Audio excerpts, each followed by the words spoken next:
We're good. We're still live? Yeah. Okay. As I shared with you earlier, Rob and I have something that Jackie will send out to you in terms of taking inventory.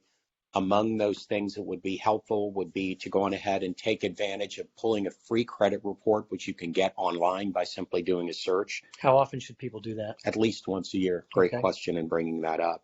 But it's also an opportunity, in addition to listing the assets and such, to bring in some of the holdings that may be old 401ks, maybe an IRA that's at wherever or something like that, and to consolidate those things.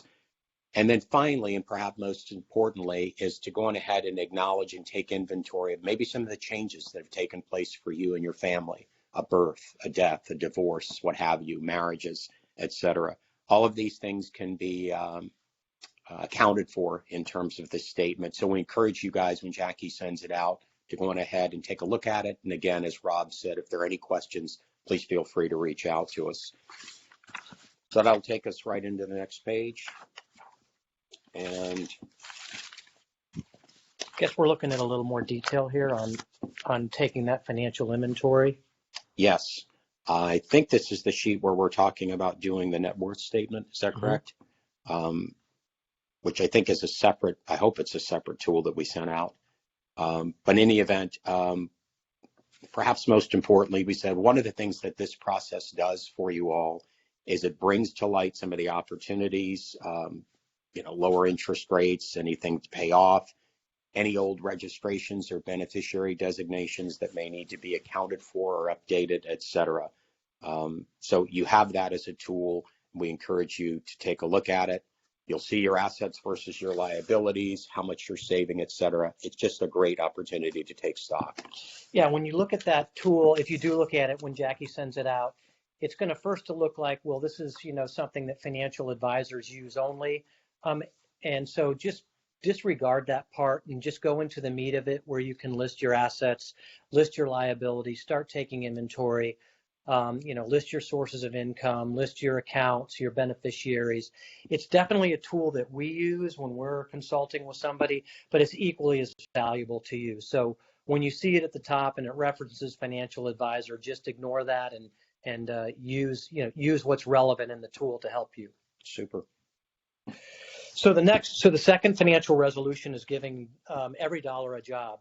And what we're trying to communicate here is to really identify how much money's coming in, where it's coming from, and then where it's going out and to what, and to make sure that it's going where you want it to go. Is it following your intentions?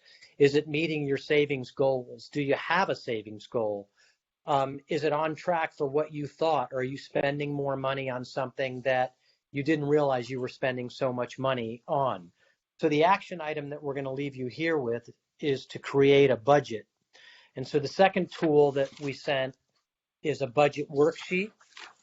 And so, that's basically a piece of paper. So for some of you, it's going to work well. For others, you're going to want to do something more virtual, something more digital, in which case you could go online and find a budgeting app and do the same sort of budgeting discipline using your phone or using your tablet. So we're going to go into more detail on the next slide. So again, what I want you to do on the left side is on your income, look at all of your cash sources. Income from your employment, income from your investments, any one-time earnings that you may have earned for a one-time job or a consultation or something like that. And then look on the right side at your expenditures and break down that stuff between essentials, investments, lifestyle, and cash reserve. So your essentials are going to be things like, the roof over your head, your rent or your mortgage, your food, your insurances like your car and your homeowners. I'd hate to bring up gasoline, but that's kind of essential to get around. Lifestyle categories, what are you spending on travel, entertainment, dining out, clothing? So your non-essentials. How much are you saving out of your cash for investments, and are you keeping enough cash reserves? So the action item is to get using the budget app, categorize your expenditures, look at how much you spend and what you spend it on, then make adjustments. You know, it doesn't matter what you write down or what you do if you don't execute the changes that you need to execute to get you back on track. And then one other tool that Barry is going to mention that is going to be really helpful on tracking your expenses is using your credit card. Yeah, for those of you that may have American Express cards, perhaps your Costco Visa or whatever card that you have, if you'd make a note or pull it up online and see in their reporting function if they actually do that. I know with my American Express, it breaks down spending into predetermined categories. So leverage the technology and use something that's perhaps right under your nose to help you discern where some of those dollars are going. Rob and I talked about this, but one of the things I would encourage you guys to do in terms of budgeting is to look at using a Costco Visa or a Southwest Airlines card or whatever to track as much spending as you can, because you will be able to discern where those dollars are going. So leverage the technology that you have. So resolution number 3, get your heirs in order. We have talked about this in past webinars where we talked about wills and estate planning. But the purpose, you know, the bottom line is that life happens, life isn't static, and families change, names change, assets change. And in order, as those things change, you need to get your heirs in order. So make sure you're updating the titling on your accounts, joint titling if you're married, transfer on death for your bank accounts or investment accounts. Review your beneficiaries on your IRAs, on your 401k, on your simple IRA, on your life insurance statements, and make sure that your beneficiary designations reflect what you currently want. And then update your estate plan, which is, your will, your trust if you have it, living will, healthcare surrogate, etc. On the next slide, I'll just hit a couple more examples here. Same topic, getting your heirs in order, and just emphasizing that estate planning, having a will, and titling is very important. And here's why. If you look to the right side, for example, you see the house, it says estate planning. Your titling on your assets should mirror or match what your will says, for example. If you look at probate, to avoid probate, you want to make sure that you have a will in place, that you have beneficiary designation set up, that you have joint account titling set up if you're married. And I'll just mention a friend of ours from church in the last 6 months unexpectedly lost her husband at a very young age. They didn't have wills. He had a lot of accounts in his name only. She did not have any idea of what his passwords were to any of his social media, any of his digital accounts, to his iPhone, to his tablet, to the cable bill, nothing.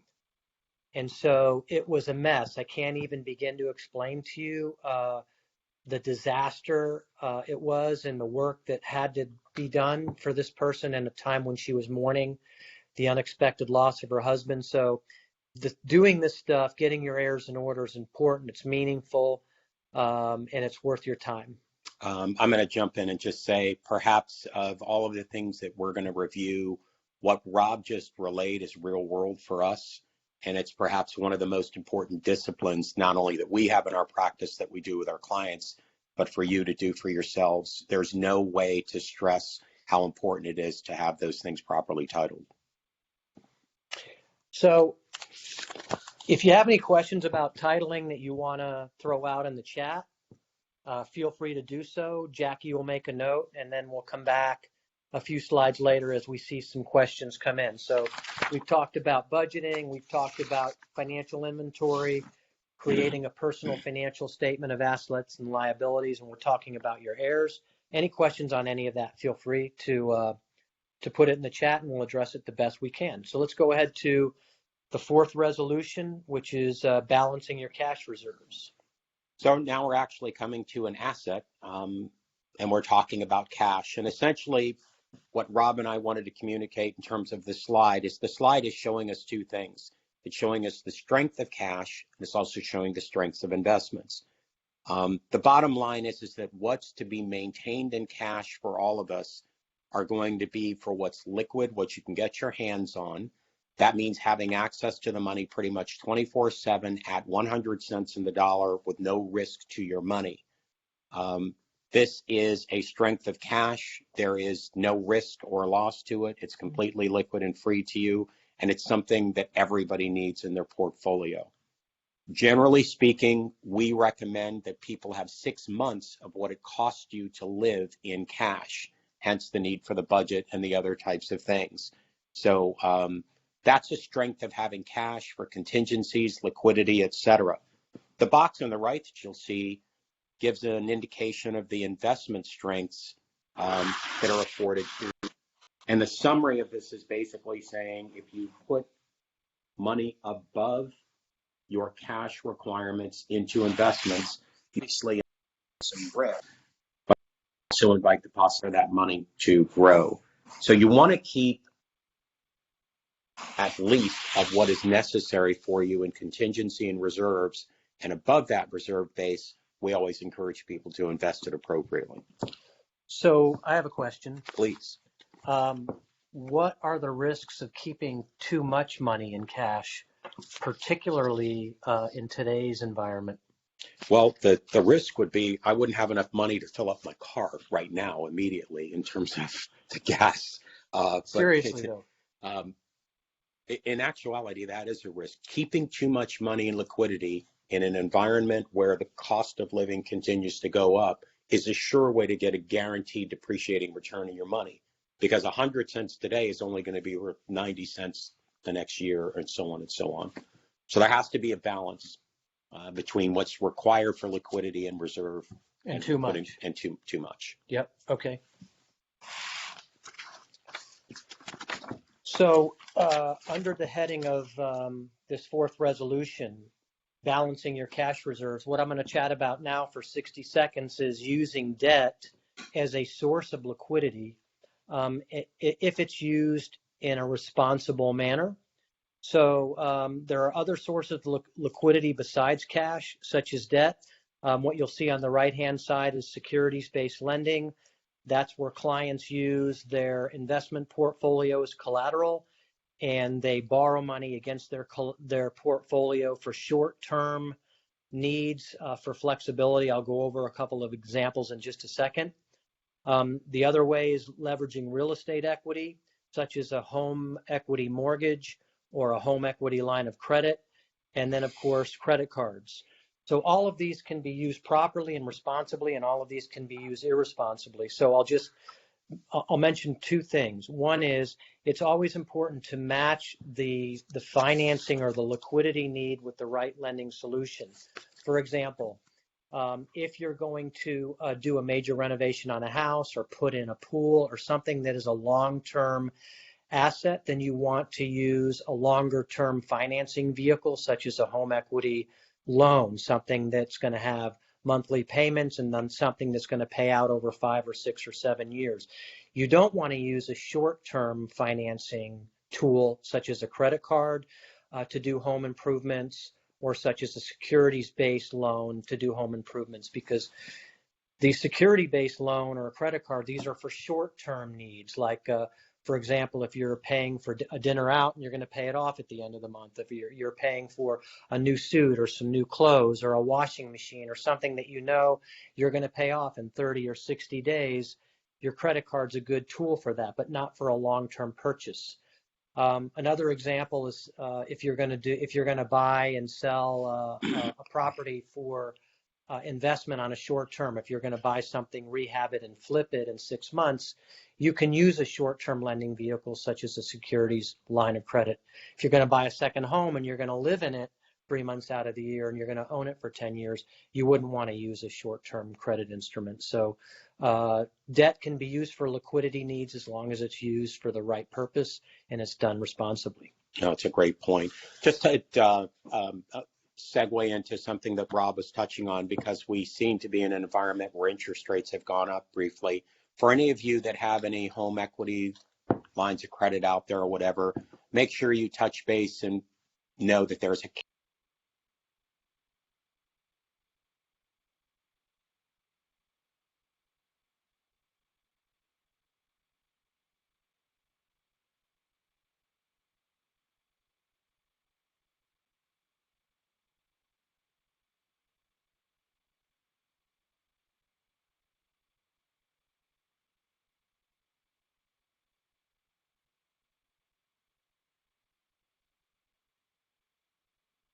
This graph is really, really good in illustrating this. As you'll see in the graph, under year one, it shows $80 split equally among 4 categories.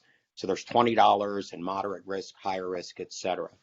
As you look to the right, it's taking a snapshot of what that position looks like in the 3rd year. It's worth $95, and it's broken up, obviously, into different weightings. What rebalancing does is it brings back to the percentages on the left, the equal 20%, 20%, so that you started off with. This prevents a portfolio from getting lopsided and having too much risk.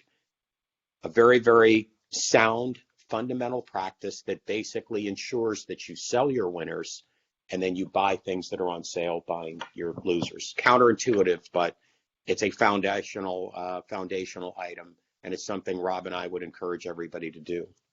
So how often should they do it, and how do they execute? I thought I said that. Thanks for bringing that up. Did you say mark your calendar? No, I didn't. I said I didn't, but that's the thank you very much. Generally speaking, a good practice would be to do this one time a year. So if you want to write down on your calendar February 10th or March 16th or whatever, it gives you something where you can have a date to go on ahead and evaluate the portfolio and obviously follow through with putting it back into balance. Great point. So let's keep moving on to the sixth resolution. So what we're going to talk about here is a couple of tips on charitable giving. And the resolution is giving generously and with intent. And what I'd like to do is just go ahead and skip to the next slide where we can really cover the meat of this topic on giving generously and with intent. Yeah, the number one thing really with giving generously and with intent is really just identifying, do you really have a heart to do it? With some of the tax law changes that were put into place to reap a tax benefit from doing it is a little bit more challenging now than it was perhaps 5 or 6 years ago. So number one, determine, do I really have a heart to do this giving? And, come to a place inside whether you determine yes or no that you want to do that. And then secondly, you want to determine if you want to do that, now while you're alive in some way, shape, or form, using, as it shows on the graph, highly appreciated stocks that you may have acquired in your portfolio and gifting some portion of that, or using donor advised funds, which are a conduit mechanism, something that we have at Raymond James that you can do that distributes to your charity. But this is a case where you really want to look and see if it's a hard issue for you to do. So, Rob, I think you have another point. If you have any, so 2 things. One is if you have any questions on this topic that you'd like to talk to us specifically about, just send us an email or give us a call. We don't want to get too much into the weeds of the technicalities of using highly appreciated stocks. It would take more time than we probably have for today, or donor advised funds. They're both good tools. They may be suitable for you. If you feel like it's something that you should be looking at, just give us a call or send us an email and we'll go through the details. But I also want to encourage the South Florida PGA and all of the members in the South Florida PGA. I mean, the what you guys give back to the community is palpable, it's meaningful, it makes a difference. So I don't think that I need to remind anybody that's on the call or any PGA member that, you don't have to just give money. As you know, you can give of your time, in your talent, in the community, whether it's through your church or Habitat for Humanity or PGA Hope or the First Tee or anything like that. There's lots of opportunities where these organizations need volunteers, and they need your leadership and your time and your talent. Amen. That's right. Good point. All right, so let's go to the 7th resolution. What we're going to do here is talk about the importance of having a good retirement plan. So let's go ahead and go to the next slide. So as we've mentioned in past events, it's important to have a retirement plan and to be checking the progress that you're making. Are you on track? And one of the most valuable parts about having a financial or retirement plan is this is I can't stress it, answers the toughest questions that you have, such as, am I saving enough money? Am I earning enough on my investments? Am I taking enough risk? Am I taking too much risk? Am I going to have enough to retire? How much will I have to pay in taxes? How will inflation impact my plan? How much Social Security will I get? Am I going to be okay? And overall, a good retirement plan provides answers to all those tough questions. It looks at the investments in your growth potential. It looks at your Social Security and pension resources. It evaluates the probability or need for partial employment and things like that. So it really gives you a track to run on. It tells you where you are in the game. I'm in the fifth inning. Are we winning? Are we losing? Are we behind? What changes need to be made now? And it replaces uncertainty with peace of mind. So checking your retirement progress and having a retirement plan, good practice. Amen. On the next slide, to sort of dovetail with what Rob was talking about, is something that we also mentioned, I think, in the last seminar, and it has to do with women. As best I know, the PGA of America is still probably a male-dominated demographic in terms of the folks administering, members, yep. The members. But most of the members are married and have wives like us. So one of the things that Rob and I want to account for, that you all need to account for, is the fact that our wives are going to outlive us. And that needs to be an active and conscious part of your planning. One of the statistics that's illustrated here on this page is meant to basically illustrate that point that we all know. So, we want to account for that into the planning, because the needs are greater since they tend to outlive us. And that is something that should be accounted for in an active part of your planning. Yep. All right, so our 8th resolution is about managing risk. And let's see, got ahead of myself, forgive me there. So I'm not quite ready for prime time. So managing a risk, this resolution is about identifying and managing risks or threats to your financial security. So Barry, you want to talk about just a couple of those? Yeah, this is another one that's actually referencing gender again. As you'll see on the left there, an example of a threat is the gender gap. 47% of women have life insurance coverage compared to 58% of the men have lower coverage levels. Again, it's stressing the fact that either this needs to be accounted for by women, or it needs to be something actively looked at in planning, for couples. As you'll see in these boxes on the right, these are some of the mechanisms or means which we generally recommend in terms of protecting for risk. It's foundational for your portfolio and every other thing to stand upon. So you want to make sure that you have a homeowner's policy and that it's appropriate. You want to look at your clubs, perhaps contact your HR person and see if you have the ability to get disability income. I don't know if you have that as a benefit, but disability income will help provide income into your house if, God forbid, you ever need it. Same thing with long-term care. If you have that perhaps as a benefit, etc. On the bottom left, you'll see the thing on Medicare supplements. That is something that Rob and I stressed in terms of putting as a calendar item. Please mark your calendars 2 to 3 months before your 65th birthday. Make sure that you enroll. I'm laughing because we're sitting with Jackie in here and she's 28. Right. And she's already marking her calendar. Sorry, Mark. But Jackie doesn't let anything fall through the cracks. So this is really just risk management, but these are some of the things that help make sure that the rest of your plan is viable. And one of the things Rob and I discussed that we encourage you to do, go to the HR person or whoever it is at your club, find out if you are able to participate, if they offer some form of benefit in terms of disability, life insurance, long-term care, et cetera. Yeah, usually the benefits offered through, my employer or your employer, they're not going to be perhaps everything that we need, but it gives us some of what we need, and generally at a a better price point. Yeah, a group right? price point as opposed to an individual. Yeah. So, Yeah, so it's important to look what you have at your fingertips first and at the affordability of that, and then fill in the rest of it from the outside. yeah.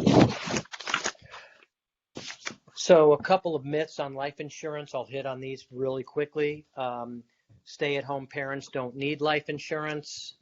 The benefits, my life insurance from work is enough to cover me if I die and my spouse is and my kids are left without me. Number 3, it's best to avoid getting life insurance during pregnancy. That's a myth.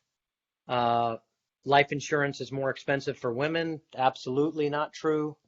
And chronic health issues are a guaranteed rejection. That's not true. We see many people that have health issues that get approved for life insurance. They might not get the super approved highest best rates, but they're still qualified for life insurance. So if you were avoiding life insurance because of one of those myths, then you shouldn't do that. The 9th resolution, see, we're making progress. We're already to number 9. We're 9 for 13. So update your estate plan. So there's a great example here. The point we'll make is it's not a do-it-yourself activity. So I don't recommend going to estateplanning.com or wills.com or any website. I don't recommend watching a YouTube video. It's not an area to be penny wise and pound foolish. Yeah, right. So, I mean, I do watch YouTube videos like how to smoke a pork butt, but not how to do my will. And so on the slide, U.S. Supreme Court Chief Justice Warren Burger died in 1995, left his loved ones $1.8 million and a knot of administrative complications to straighten out his 176-word self-drafted, self-created will. And this is a lawyer, a member of the Supreme Court, did it himself and created a mess. I'm not disparaging in any way Justice Warren Burger. My point is that it's not a do-it-yourself activity. Amen and amen. There's no DIY network. Well, at Faber University, there is. Okay. On that point, one of the things that Jackie will send out is a 1.5-page piece that Rob and I have on the estate planning documents you need. It references a trust, durable power of attorney, healthcare surrogate, last will and testament, etc. And it explains in plain English in a less than a 5-minute read what each one of those documents does. So as we're looking here on updating your estate plan, there are 5 potential documents that everybody needs. 4 you absolutely need, whether you need a trust or not is for an attorney, he or she, to share with you. But everybody needs a power of attorney, a living will, healthcare surrogate, and last will or testament. Again, as we've stressed this over and over again, like paying attention to the fundamentals of grip, stance, posture, and alignment, this is an action item to calendar every 2 to 4 years, where you basically take an inventory of, have there been any changes in the family? Perhaps there have been changes in the tax code. Pick up the phone, contact the attorney that did your documents, and just simply say, hey, is the document I created 3.5 years ago as relevant now as it was then? They'll tell you. Mm-hmm. And if there are any changes that need to be made, they're usually slight and very, very inexpensive to do. Can't stress enough how important it is to make sure that your estate plan is alive today.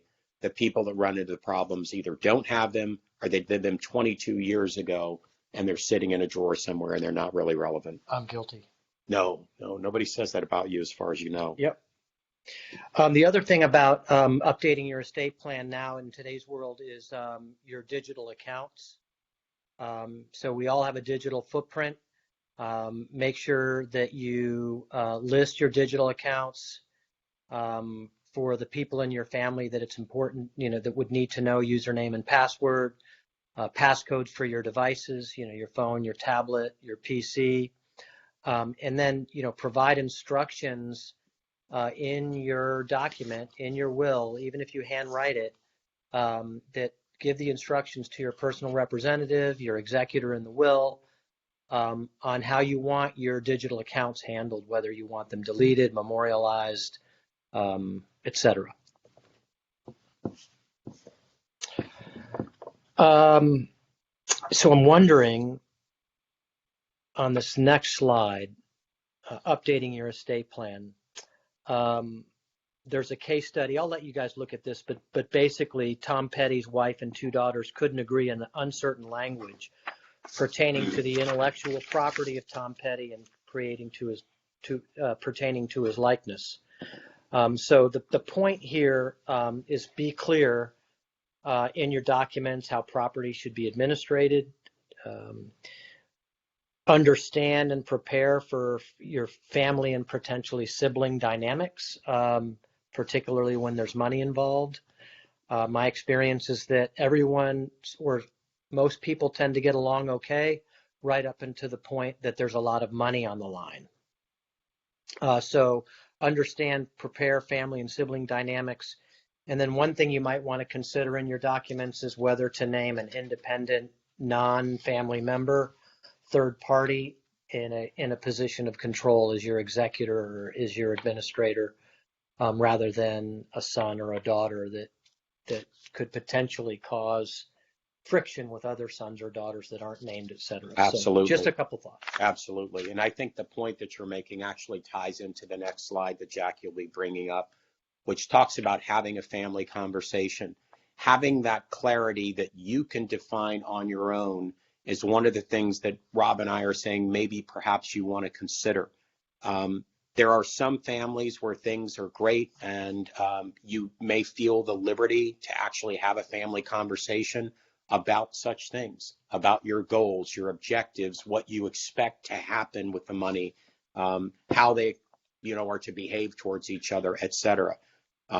If you have that type of a family, you may want to consider doing that. If you don't, one of the things we've recommended is consider writing what's called a legacy letter. Hi, kids, this is, your mom and I, and we're writing this letter to basically share with you, these are the values that your grandparents passed down. Here's what we expect from you. And just in plain English so that people know. Having something in writing tends to have a little bit more of an effect than the spoken word. It'll outlive us. For the kids to see something like what your goals and what your desires were with everything that they've built up may be more powerful than you realize. Having said that, Rob's advice to actually consider having an independent trustee in 30 years of doing this for a living has preserved more families than tearing them apart. Yeah. And writing down your values and intentions replaces the ambiguity and the fallibility of memory. Mm-hmm. Right? Exactly. We all remember, memory is not ironclad. Right. And we remember things differently even when we're all in the same room at the same time. Yep.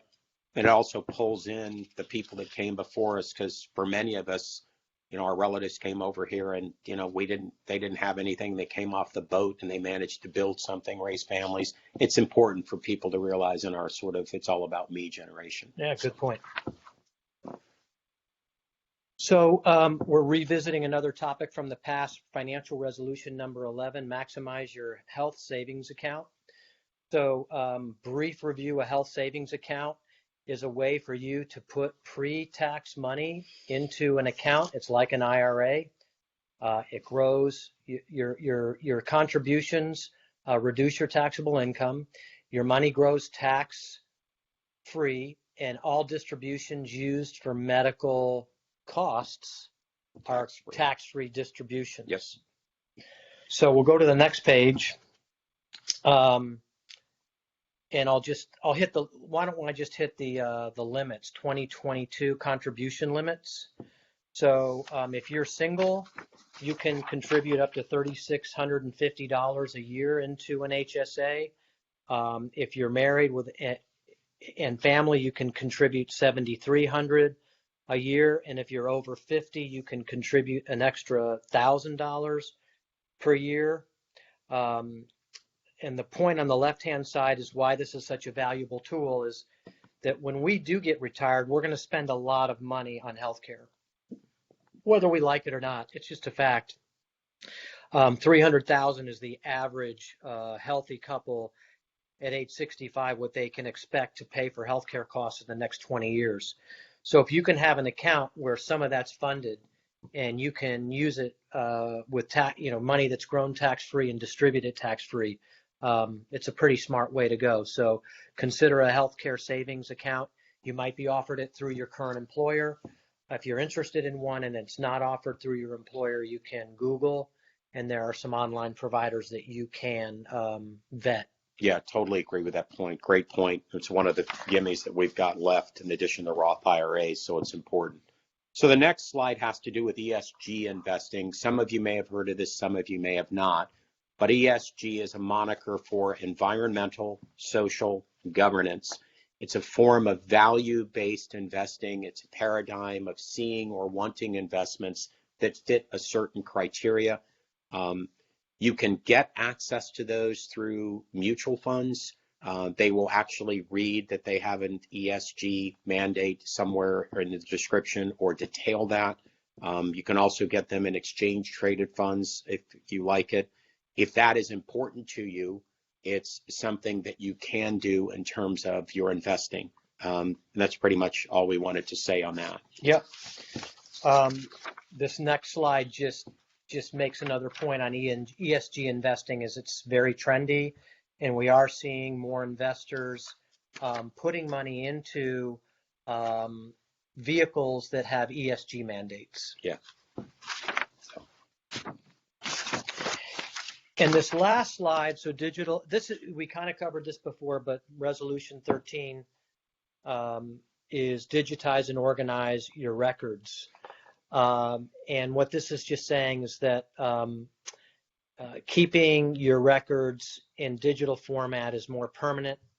As Barry instructed me, things on paper can be lost, can catch on fire, can be destroyed by accident or on purpose. Hurricane. So, centralized location through the cloud, easier access and control, less clutter, and in many cases, more secure because it's protected by rigorous technology, et cetera. So it goes hand in hand. Digitizing your assets goes hand in hand with kind of keeping track of your digital footprint and your digital assets. In this day and age, it's mandatory. Yep.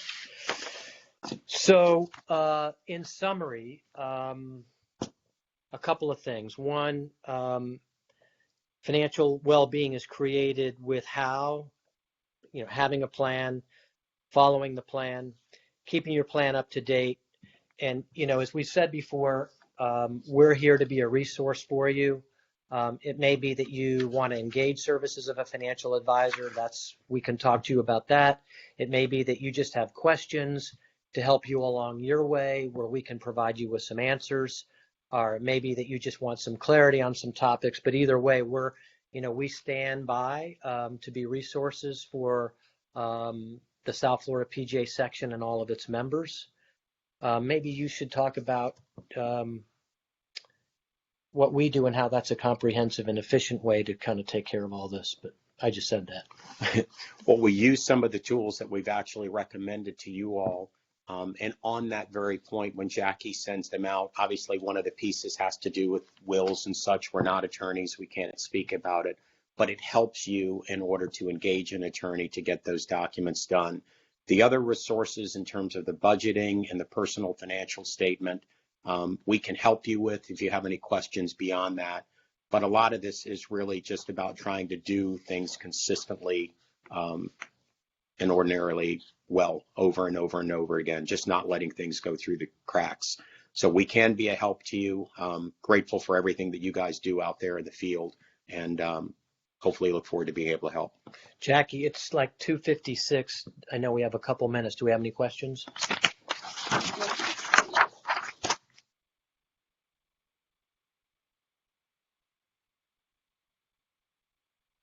None as of now.